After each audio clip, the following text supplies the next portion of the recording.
Not at all. Turn it up down here, man. Underestimated and still I made it. In the book of hard knocks, I'm highly educated. Nobody told me looked over, but still dedicated. Played in the league for 13, I ain't gotta be favorite. 2 Super Bowls, Honolulu, I stood with the greatest. The thing is this, and never rich, I'm good with my neighbors. DB precision, television, ain't asked for no favors. Numbers don't lie, neither do pictures, just look in the papers. No backing down or turning back, part 2 of the movie. Never the biggest, but it takes more than 2 just to move me. Ain't gotta like what I'm saying, just watch me go to work. And tackle all of these topics right here on Face First. Welcome back to Face First. The NFL is king, no matter how you want to cut it. All season, basketball going on, baseball strikes or baseball lockouts, hockey, March Madness even. Whatever it is, man, when NFL makes news, those days, you know, those reports are the most important reports in the world. And that's whether it's coming from the combine, whether it's the fact that Kenny Pickett has small hands, or if we're finding out whether or not Aaron Rodgers is going to get 150 guaranteed. All of these things are very important to us. And not only is the NFL king right now, the NFL is freaking crazy. You know, you're trying to figure out, is Aaron Rodgers going to retire? Is Aaron Rodgers going to be traded? No, Aaron Rodgers is going to stay.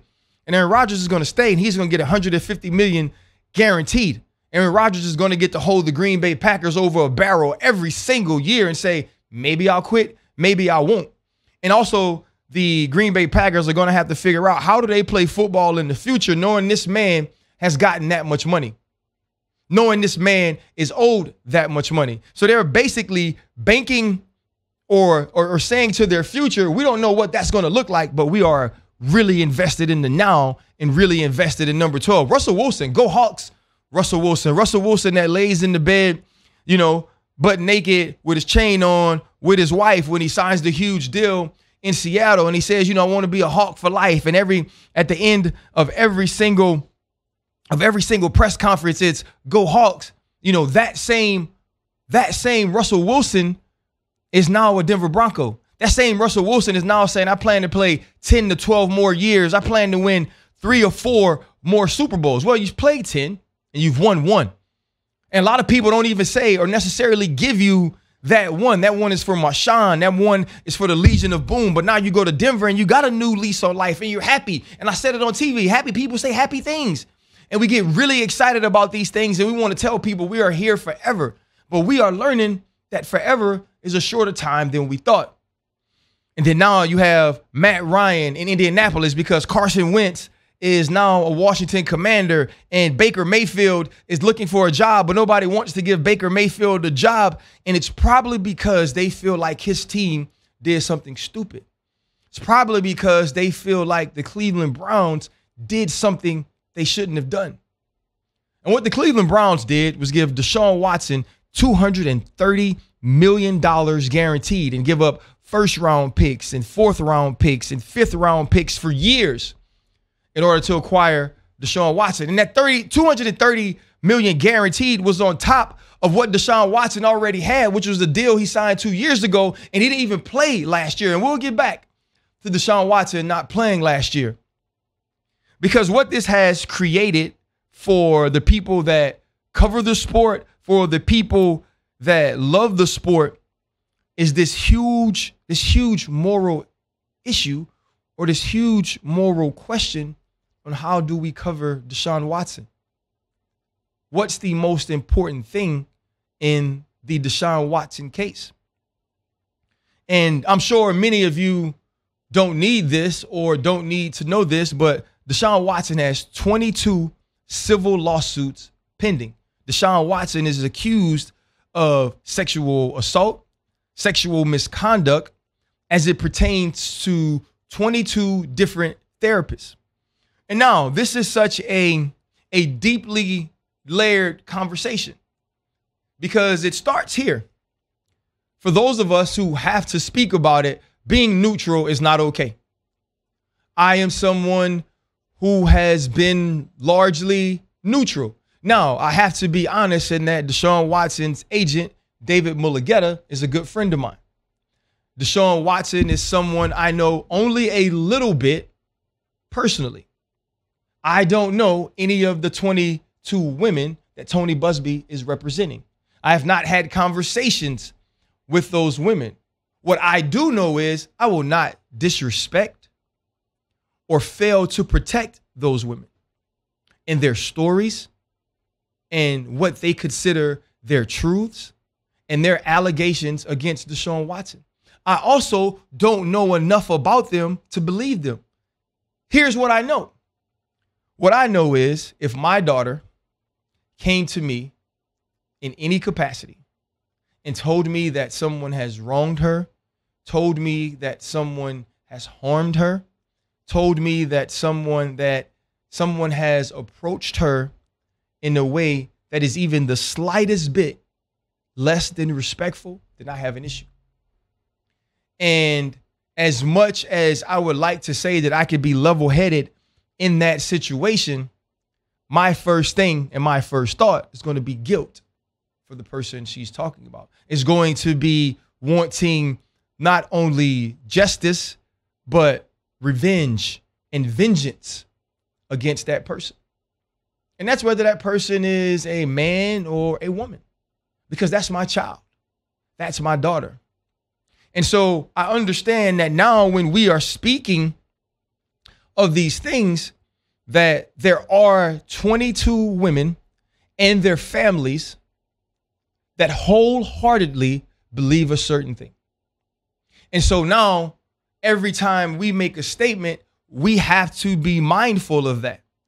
And then going back and thinking about the way that I've covered this or the way that I have said certain things, I do wonder if I've ever crossed that line in congratulating David Mulugheta on the job that he did on Deshaun Watson's new deal publicly.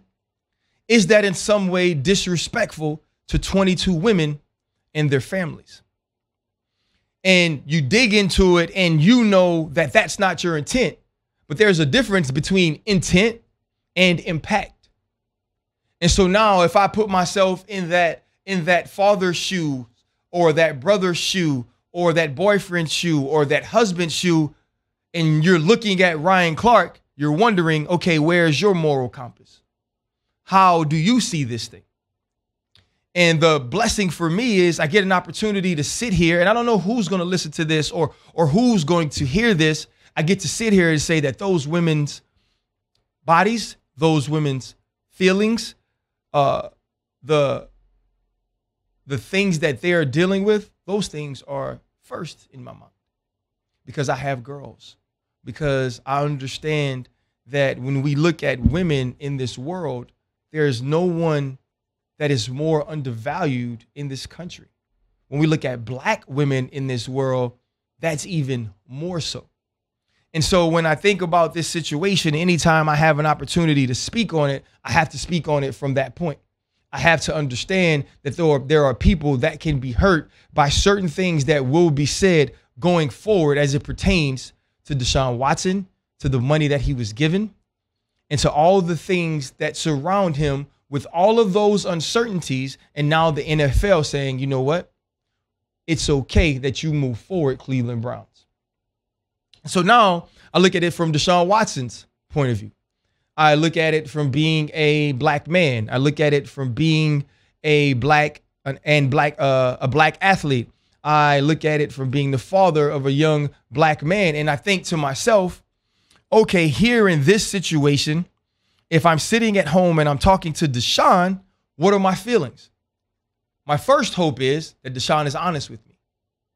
My first hope is that if Jordan was in this situation, that Jordan is honest with me, that he's telling me, here are the things that have happened. Here are the things that are being done. This is why I'm innocent. And this is why I'm going to defend myself to the utmost of the law. This is why I'm willing to do whatever I have to do to clear my name, because my name is important. And if I'm sitting home and I'm representing him, or if I know him and I believe him, I don't want him to be reported on. I don't want him to be spoken of in a way that assumes guilt, in a way that condemns him before we truly know. I want someone to be able to sit and say, given the facts that I am given, and the lack of proof or proof of the things that I'm given, I cannot pass judgment at this point. Now, if I get more information, if more things come out, I get to say, then here is where I stand. But right now, I can't stand anywhere because I don't know. That's what I would hope. But that's not the world we live in. We do live in a world where many black men are guilty until proven innocent. We do live in a world where there are allegations passed or there are allegations filed against a young man in these situations. We tend to believe the women right away. And it's now the burden of proof is on the man to prove to us that none of these things didn't happen. Now, what is also very hard to prove in these situations, especially when it's a lot of what people say or the way that people perceive certain interactions, it's hard to ever get that proof. And I think that goes into a grand jury for whatever reason it is, whether they said it was no evidence that shows this should be brought before a grand jury or that he should be indicted, whether it showed that it wasn't enough evidence that this should be brought before a grand jury or he should be indicted, or whether it showed that the evidence given wasn't strong enough or wasn't clear enough that we think an indictment is even possible. Whatever it was in those things, the grand jury said no. Now, what we know as people, what we know as constituents of this country is that doesn't necessarily presume innocence. It simply says that there isn't enough evidence. Now, you can look at it in many ways.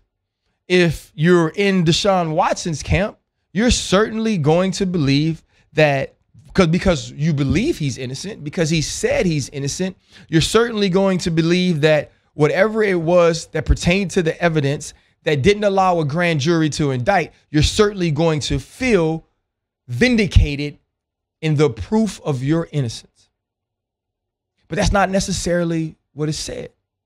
And if you're on the other side of that, if you're with the 22 women who are part of these civil lawsuits, you're going to vehemently stand and say, no, this does not prove innocence. This does not prove that we are lying. This does not prove that we don't have enough evidence. That is just what people who were hearing the evidence have said. And so then as we who are reporting, because I've already talked about being neutral, we who are reporting, you got to pick sides. And for many, for women, that side has been picked. For women, it's been a thing that they want to make sure that no matter in the way that they report about this, it is the 22 civil lawsuits that matters most. And I can't tell them that they're wrong because it's more important in football. It should be more important in football to Deshaun Watson to have his name cleared, to feel like, you know what, the things that people have said about me, you now know beyond a shadow of a doubt I did not do. And for those women who live with this every day, who truly believe one thing, who truly feel like their interactions and the way that they see them and the way that they happen are the way that they are, there's only one way for you to view this, and that those allegations are the most important things that matter. And it's a lot of times you're going to get pushed back if you're on the side of the women, and you're sure as hell going to get pushed back if you're on the side of Deshaun, and being neutral makes you wrong. So that's where we are with this. And so now we get to the Cleveland Browns. And you get to the Cleveland Browns, who have basically been saying to themselves, we've been working on making this move for months. The Haslam family comes out and gives a statement. We have done our due diligence. We have had an extensive check of what Deshaun Watson is dealing with, on where the allegations, on where the civil lawsuits stand. Mina Kimes, who is one, brilliant, two, a friend of mine, said it very eloquently on TV yesterday, in the sense that Tony Busby was asked, has any team or has the Cleveland Browns reached out to him to talk to whether it be him or the women he is representing? And he said no. And Mina, I am paraphrasing here, said, where there is no way that your research can be extensive if you haven't spoken to people on the other side of this. Now, that's whether it's the NFL, whether it's the women, whether it's Tony Busby, who have you spoken to that has a different opinion or a different view of things than Deshaun Watson and his camp? And I think the problem we have here is we are expecting the NFL to be our moral high ground. We're expecting the NFL to use its moral compass to guide us toward what is right. And, you know, you go back before the video, Ray Rice, 2 games, Greg Hardy was allowed to play, the Kareem Hunts, you know, the Tyreek Hills. And, you know, there have been many different situations where players or organizations have been able to move forward, not necessarily depending on the law to make its decisions. And that's not something we should get used to. That's not something we should feel is okay, but that's been what it is. And I think so much of what people feel now is hatred toward the NFL because we are in a place where we don't know. We're not in a place where we got to with Josh Brown, who had tormented and abused his wife time after time after time after time, and he was still allowed to play, where we felt like the NFL knew what was going on, but yet he was still allowed to do his job. He was still allowed to make money. And it wasn't after all of these things come out that he's finally punished for what he had done. He's finally no longer allowed to make money and be that human. And this wasn't a big name guy. This was a punter. This wasn't somebody the NFL had to keep playing, but he continued to play because the NFL has never actually shown, you know what? We truly value women. We truly care how the women who wear the jerseys, the women who buy the who buy the tickets, the women who sit in the stands, now the women who work, whether it's in the front offices, the women who work on our sidelines, the women who work in our weight rooms, how do they perceive the people that they work with, the people that they work for? You can see that with what's going on with the Washington Commanders and Daniel Snyder getting to interview himself, Daniel Snyder getting to investigate themselves, and then also being allowed to say whether or not these findings become public. We see it every day in every situation that they don't value that. What they value is how much money can you make me? And so to know that the Haslam family and the Cleveland Browns decided to make this decision going this way and decided to make Deshaun Watson the highest paid player in the NFL based on guaranteed money, that's not shocking and that's not surprising, and it shouldn't be to anybody else. But it does matter in how we report it. Do we feel like every time we speak of Deshaun Watson, the first thing that should come out of our mouths is the 22 allegations that are still pending in the civil lawsuit, the depositions that Deshaun Watson is going through each and every day? Now let's get to the football. And I think there are many people who feel that way. And then there are people on the other side that say, you know what, now that the football is happening, now that Deshaun Watson is the Cleveland Brown, how does that affect him going forward? And I do believe the NFL still being allowed to levy its punishment regardless of what the courts say is an important statement to make. Because even with that, the Cleveland Browns has now said, we understand and we know that you will be punished. And in knowing that you will be punished, we'll make your salary for your first year $1 million so your pockets aren't hurt. And when you look at the Cleveland Browns, you say to yourself, you know what? The Cleveland Browns fully understand this situation. They want to take care of their quarterback, and winning is the main thing, and Deshaun Watson can help them win. And to some people, that's not going to be enough. And to some people, that's not going to be okay. To some people, they want to see you punished before they know if you've done it or not. They want to see you punished before you are indicted. They want to see you punished before you truly have proof, because if somebody says it, then it has to happen. Now, here's what's hard for people who want to stay in the middle. 22 allegations. There is a statement that where there's smoke, there's fire. And I don't necessarily know that we've had any situation that is like this where there's been so much smoke, where you don't start leaning on your logic your rationale and your common sense and start to make judgments. Where you don't sit around and you say, you know, I played a certain amount of time and I had 3 therapists my entire life. Or I've been in rooms with female therapists since I was 18 years old and I never had this issue. Or you haven't, you know, seen a situation get to this point where something wasn't done in some way negatively. I think all of those things make sense. I think when you look at this situation, it's hard to say that you don't believe something doesn't smell right. That if you had an opportunity to sit and have a conversation with some of these people, some of these women, I'm sorry, you wouldn't be interested in what they have to say.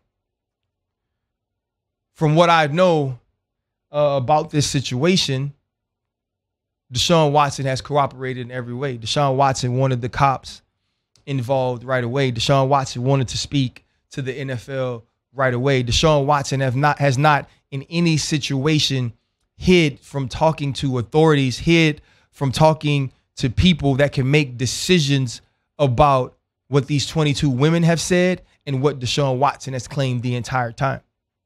The problem is those things have been in total opposition since Tony Buzbee made things public, since Tony Buzbee filed these lawsuits, since the grand jury decided not to indict, since Deshaun Watson asked for a trade, since we watched him sit the entire 2021 season out, 1, because he wasn't going to play for the Houston Texans, 2, because the allegations against him were so strong and so large, there was no way that he could be on the field, no way that Texas could allow him to be on the field, no way the NFL could allow him to be on the field. And so you're dealing with all these things, and then you're trying in your mind to find a way to say, you know what, I still don't know. I think that's hard. It's hard for me. It's hard for everybody. I think there are a large contingent of people who want to believe all 22 women. I do think that there is another side that wants to believe Deshaun Watson. And then I think there are a group of people that just want facts. There are a group of people that want clarity. There are a group of people that want to see this get to a point to where they know beyond a shadow of a doubt, 100% either way, what happened. I think it's going to be hard for people to get that. I don't think in these situations it necessarily comes to a point where I know all of you are telling the truth, or I know that you, Deshaun Watson, are telling the truth. I feel like there's going to be some place in the middle of that, or some place leaning toward one side where we feel, and when you start to feel that way, that's usually enough, at least in court, sometimes if you get the majority, that person is guilty. The thing that is very difficult in the end is women are largely marginalized in our country. There are so many women who are victims of sexual assault, victims of sexual harassment, victims of sexual misconduct, that are afraid to say that these things have happened. Over 90% of men who commit these acts never see a day in jail. So many of these cases go unspoken about. So many of these cases go uninvestigated. And I think situations like this are sometimes why it's hard. Whether the name or the man is high profile, whether it isn't, there's always seems to be that burden of proof that something happened. On the other side of that, black men are largely falsely accused. They have been falsely convicted. They have been punished more harshly than anyone in this country. And so you're dealing with two sets of minorities who, at least in this country, have felt or seemed to not get their fair take. And at one time, you're trying to be respectful, supportive, non-dismissive of each, and yet still try to cover football. See, football is a game that has taken over our lives 365 days a year. It didn't used to be like that. It used to be you'd watch the 16 regular season game, you'd watch wild card weekend, divisional playoffs, championship weekend, the Super Bowl, and then you go on about your life. Now these men have been made to be larger than life. Now these men have been made to be more than just superstars, but icons. They've been made to be more than just superstars, but role models. The philanthropic efforts of Deshaun Watson, the givings of the first checks to workers in the Houston Texans organizations, the community efforts, the genuine, just good dude that he is always shown to be is hard to ignore. It's hard to just say a man who has done all of those things, a man that has conducted himself the way that this young man has conducted himself since stepping on the campus at Clemson, is a man who is capable of these acts. It's also hard to say that 22 people are lying on it. So for me, I still sit in the middle. I still sit waiting for some clarity. I still listen to whether it's Mina Kimes' podcast, or I still read whatever I can about the allegations, whatever I can about the depositions, just searching for some answers. Until I find them, I'll report about what I know. What I know is what the Cleveland Browns have done. What I know is how the NFL has always conducted themselves when it pertains to these situations. What I know is we've heard a lot of talk, whether it was Carolina, Atlanta, New Orleans, Cleveland, vetting Deshaun Watson, coveting Deshaun Watson, but we never heard about it in the way that we did until after the grand jury refused to indict him for a lack of evidence. That's the fact we know. There wasn't enough evidence presented to a grand jury to indict Deshaun Watson. Doesn't mean there wasn't any evidence. Doesn't mean that we think he's innocent or know he's innocent. It also doesn't mean that he's guilty and these 22 allegations are true. We got to keep thinking. We have to be empathetic. We have to be sympathetic. We have to be good humans when it comes to the people involved in this. And unfortunately for some, that means being a good human about a man that has not been proven to have done anything, at least not yet.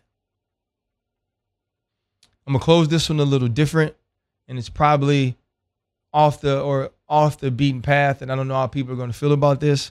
But my cousin, Autumn Newby, is a graduate of Vanderbilt University. She transferred to LSU this year to play under Nikki Fargas and ended up playing for the great Kim Mulkey, who I know to some people is problematic. And yeah, she's problematic to me too. Playing for LSU gave us an opportunity to support her. All of her family's from Louisiana. Obviously, I'm here. I went to school and graduated from LSU. Her mom went to school and graduated from LSU. They gave her basketball back. This week, they lost to the Ohio State Buckeyes, and she played her absolute ass off. She dove for balls. She rebounded. She fought. She defended. And I have never been more proud of a human watching them play a sport. It's her last game. She's going on to nursing school. But I want to say salute to her, her friend KP, Kayla Pointer, and the rest of the Louisiana State University women's basketball team for resurrecting women's basketball here in Baton Rouge. This one was a little heavy. It was some things I wanted to speak about, kind of get off my chest and share. I hope you guys enjoyed it. Hope you learned something about me. Hope you learned something about the league we play in. I hope you learned something about the way that we need to support people. When we know, we know. But until then, we got to respect them all. Thank you. This was Face First. Not at all. Underestimated and still I made it. In the book of hard knocks, I'm highly educated. Nobody chose me, looked over, but still dedicated. Played in the league for 13, I ain't gotta be favorite. 2 Super Bowls, Honolulu, I stood with the greatest. The thing is this, and never rich, I'm good with my neighbors. DB precision, television, ain't asked for no favors. Numbers don't lie, neither do pictures, just look in the papers. No backing down or turning back, part 2 of the movie.